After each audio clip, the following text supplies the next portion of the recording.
Okay, look, so I don't know much, but what I do know is that we cannot dread the past, we cannot worry about the future, and simply because we can do nothing about that. But one thing I do know for sure is that we have here and now, and we should make the most out of that. What feels different about this is that it affects everyone. Someone who lives in China and you're in Wuhan and you were the first person to be affected by this, or you're my friend in South Africa, you're also affected by this. It's like we are all in this together. And that's the thing, that's the part that's strange for me. That's the thing that makes it feel so weird. It's like there is no good guy and bad guy. There's no one did this to anyone, and we're all being impacted. And because of that, we all have to work together to overcome this. Hi, I'm Willie Smit, and I don't have the coronavirus. But what the fuck has been happening around the world? I mean, not just the toilet paper thing, but toilet paper is disappearing around the globe. New York Post reported that it has triggered fistfights in supermarket aisles in Australia, where one family inadvertently contributed to the crisis by ordering 48 boxes of toilet paper, roughly 12 years worth. Now she's sitting very comfortably on more than 2,000 rolls. But look what has been happening in America, and I'm sure you wouldn't have been expecting this. But one industry is booming: fear.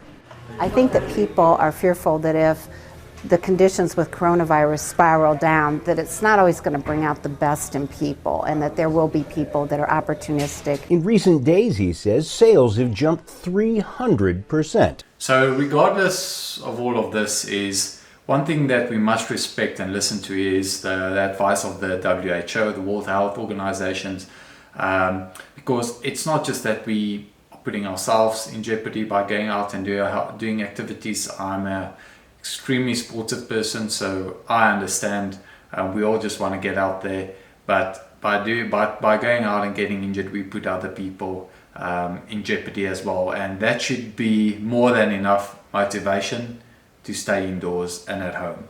And to be honest, I am actually taking the situation quite seriously. I actually bought some latex gloves, and I've been using it for everything except germs. You can imagine what I've been using it for.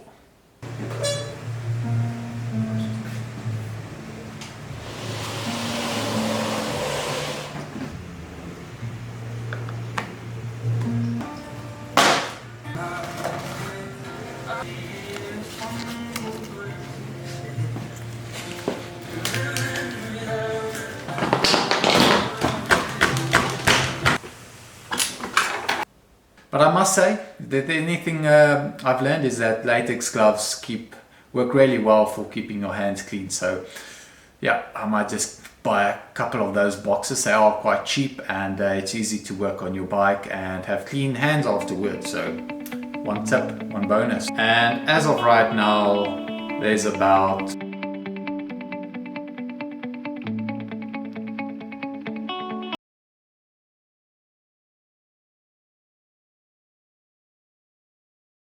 cases confirmed worldwide, and we should have been out of lockdown today, theoretically, what they said more than 2 weeks ago, but we aren't, and they're planning on extending it for another 2 months here in Andorra. And one thing you should know is that our hospital is only 50% full, and everything's quite well under control here in Andorra, with only about 300 plus people infected as well, and no one being allowed to cross the borders coming in if you're a non-resident, obviously. And Andorra doesn't have such a big population. So you can just imagine how difficult other countries have it, where all their hospitals are oversaturated. And we are thinking of extending another 2 months, but our hospital is only 50% full, and we've got everything under control. So imagine the countries which were planning to be out of this epidemic in, let's say, a month's time, whose hospitals are already oversaturated and full. You can just do your own maths. So look, if there's one thing I learned from this epidemic is our whole season is kind of over or done. It might start in October, it might not. We don't know what will happen, and the racing season will be really short. And it made me think quite a lot, because recently, not too long ago, in December, I turned 27. Why did they bring those plates like that? doen net brand om oor te neem, moenie worry nie. Ja, ek kan sien, so hy sien die skop en sy sê ja, ek gaan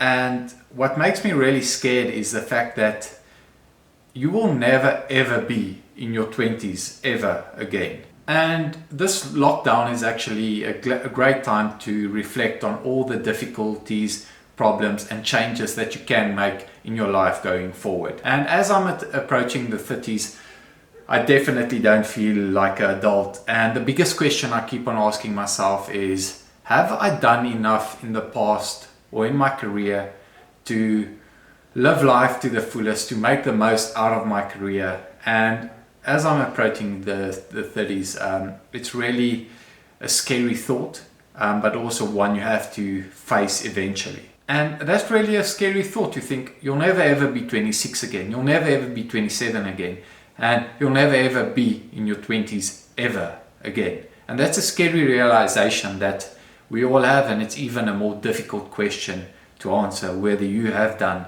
enough in your past, because that section of your life is gone forever. 60 to go.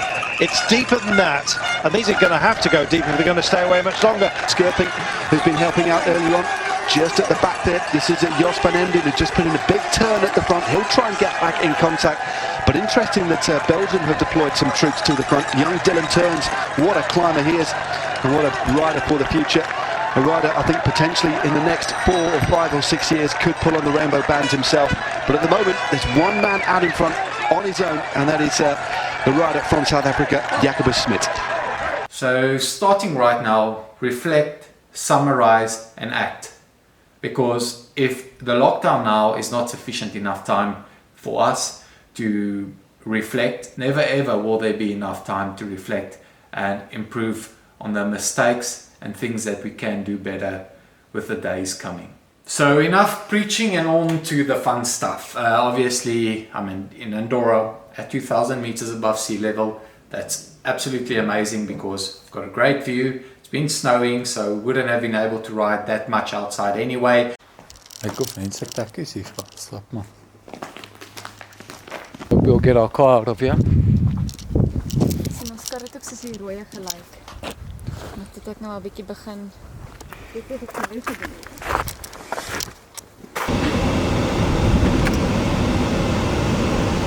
And I've been experiencing a little bit on Zwift. I've been trying to upgrade as fast as possible. So that setting those challenges has really kept me a little bit motivated.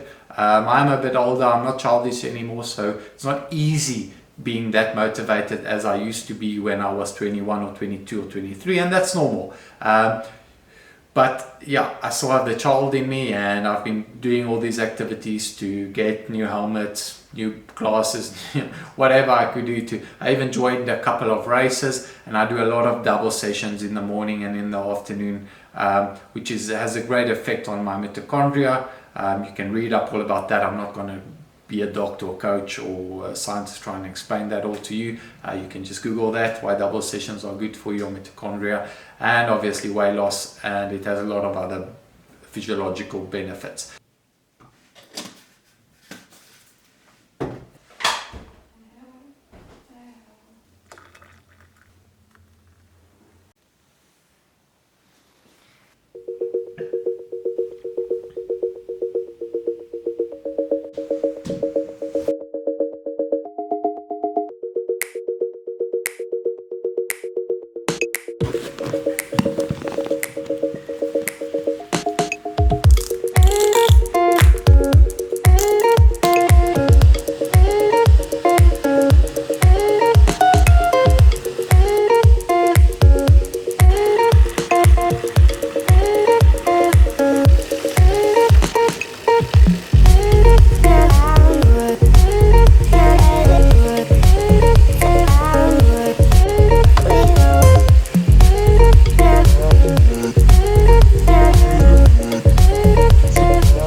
you what you're thinking about.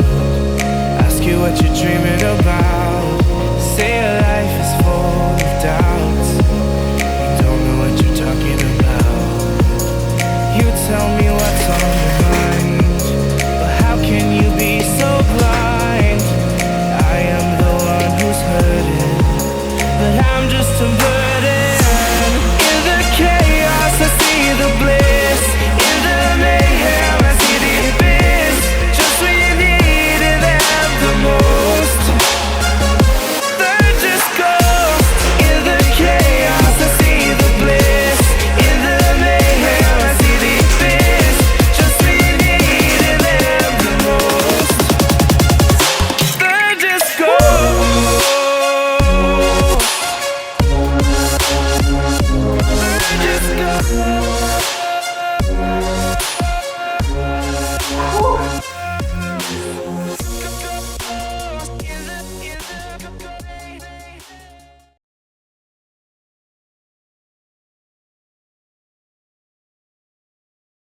As well as being up here. Zwift has been really fun. We've also been using another application, me and Mandy. It's called Sufferfest, and it's a great time to align your body and get strong, get those muscles that weren't working in alignment with your body, in better condition, improving your pedal stroke, your posture, all of those things. And we have more than enough time now to do it. So if now, like I said earlier, it's not enough time, we'll never actually ever have enough time, if you know what I mean. In regards with the racing season might, we think that it might only start after June, July, after June. Our big goal so far, my only big goal yet that I've set so far is La Vuelta, which will probably, apparently, via the grapevine, still be happening on the same dates, but like we know, this epidemic has really been unprecedented, so we can't predict anything, to be honest. So there will be quite a lot of races after June, after July, October, but remember the season will end at the end of October, because it cannot be extended, because then the 2021 season will also be affected heavily with riders being over fatigued and all of those things. So yeah, been doing some races on Zwift as well. Some of the performances on there has been really out of this world, but don't let it upset or demotivate you of doing this, doing races on Zwift. I managed about a couple of podium spots, and I'm up here at altitude with not a lot of oxygen, and I haven't been having to go that deep. So yeah, you know, there's a lot of people whose weight isn't correct, whose height isn't adjusted correctly, or who cheat the system, but don't let that bother you. Just improve yourself day by day, and set those small goals while you're indoor. Yeah, so that's all from me now. The best of luck, and please leave me some comments so I can do some reviews, probably maybe about my Sigma, about my bike, and stuff that you guys like to know.